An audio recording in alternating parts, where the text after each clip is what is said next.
There seems to have been a bit of a fudge when it comes to thinking about our patrons in this country.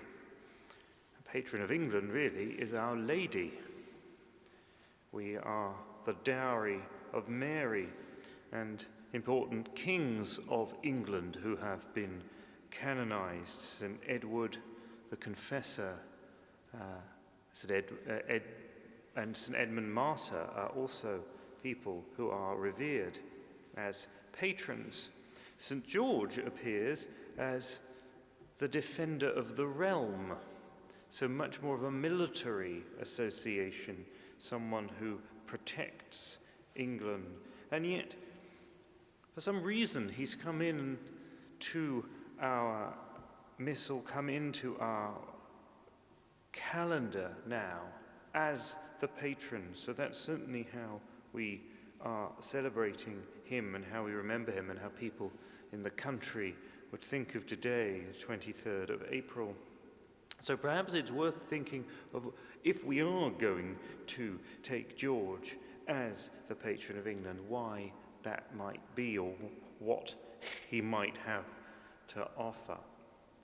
We can do this by thinking about his martyrdom, because that, of course, is how he is celebrated in the liturgy, wearing red, and we've heard readings from the Common of Martyrs. Martyrdom is an ambiguous and misunderstood phenomenon, because it can't simply be dying for what you believe simply is laudable and holy.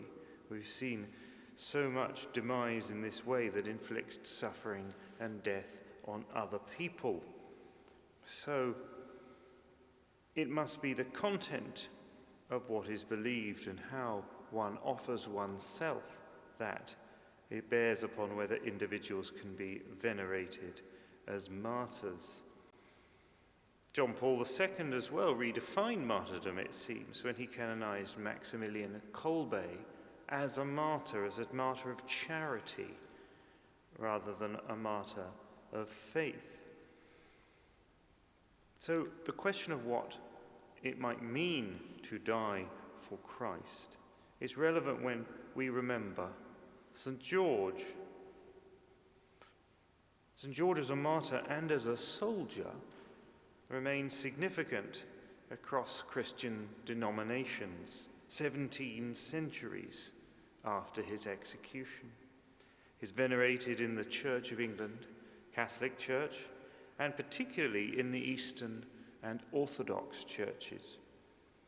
And this devotion is extraordinary, considering nothing is known about him for certain.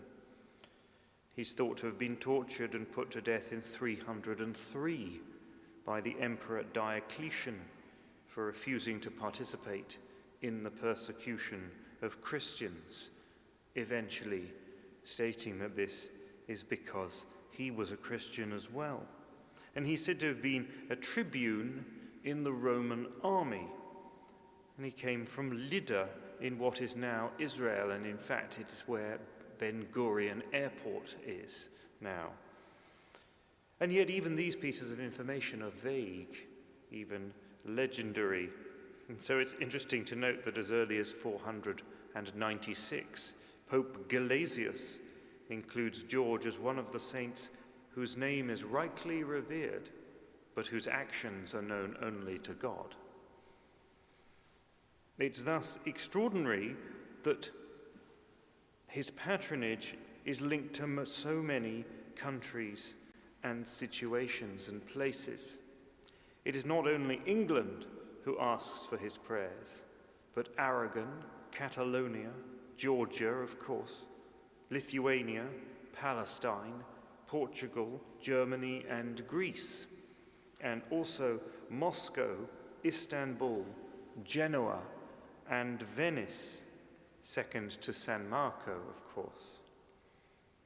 Why is an unknown Greco-Roman southern Levantine soldier living and dying before many of these places were thought of in the way they are, revered as a national or identifying patron? think it must return to what we thought about martyrdom. George, in the face of darkness and persecution, chose the light and followed his Lord Jesus. As a soldier, he would have known battle and faced the possibility of death, but this isn't the issue. His submissive, passionate action, defying soldiers' orders, maintained compassion in the face of tyranny and justice at the risk of dishonor and treason.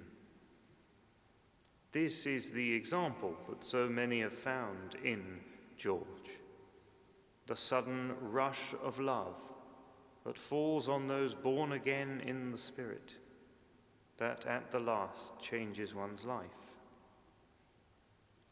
But finally, what of the identity, what particularly can the Middle Eastern George bring to England? Ireland's St. Patrick came to Ireland to bring the light of Christ. St. David is a saintly bishop, shepherding the people in Wales in the Christian life. They identify with and bring identity to their nations. But if we are taking George as patron of England, maybe it is not because he defines who England is, but because he exemplifies what we should be: compassionate, honorable, Christian.